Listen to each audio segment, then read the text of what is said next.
Hello everyone. In this video, we will go through the gross anatomy of the urinary system.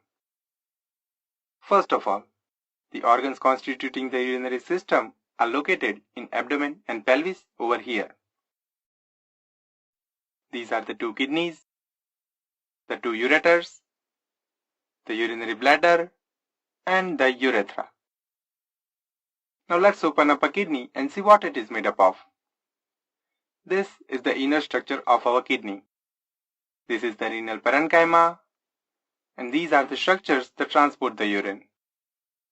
Now let's talk about the renal parenchyma, which is the main functional area of kidneys. The process of urine formation and all other functions of kidneys are carried out here. It has two parts. This inner portion is called medulla,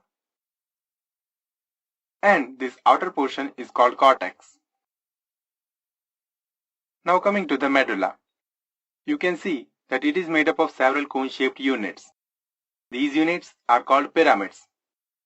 There are around 8 to 10 pyramids in each kidney. Here you can see 6 of them, but if I hide this cortex, you can see the remaining 4 at the back side. Like every cone-shaped structure, pyramid has a base and an apex. The base is directed towards periphery and the apex towards the center. Apex is also called papilla. And yes, these are the points from where urine comes out of the parenchyma. Now let's see the histological subdivisions of medulla. Histologically, medulla can be divided into two parts: an inner medulla and an outer medulla. The outer medulla is further divided into an inner stria and an outer stria. So this was about the medulla. I hope it was clear. Now let's see the cortex. You can clearly see that some part of cortex is extending in between the medullary pyramids. Based on this, it can be divided into two portions.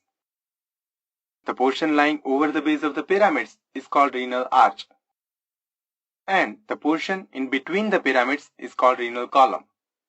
Okay, so this completes the renal parenchyma. Now let's go to the structures that transport the urine. Earlier we saw that urine leaves the parenchyma from the apex of the pyramids. Then it enters into the small channels. They are called minor calyces. There is one minor calyx for each pyramid. So the number of minor calyces is equal to the number of pyramids in each kidney. Now several of these minor calyces join to form a major calyx. There are about 2 to 3 major calyces in each kidney. You can see that this kidney has 3 major calyces. Now all the major calyces join to form the renal pelvis.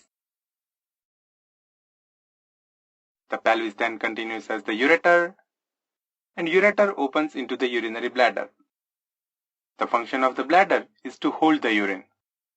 As the bladder becomes more full, we feel the urge to urinate. Finally, urine leaves the bladder via the urethra. This was the basic anatomy of the urinary system. Up next is the structure of the nephron. Thank you.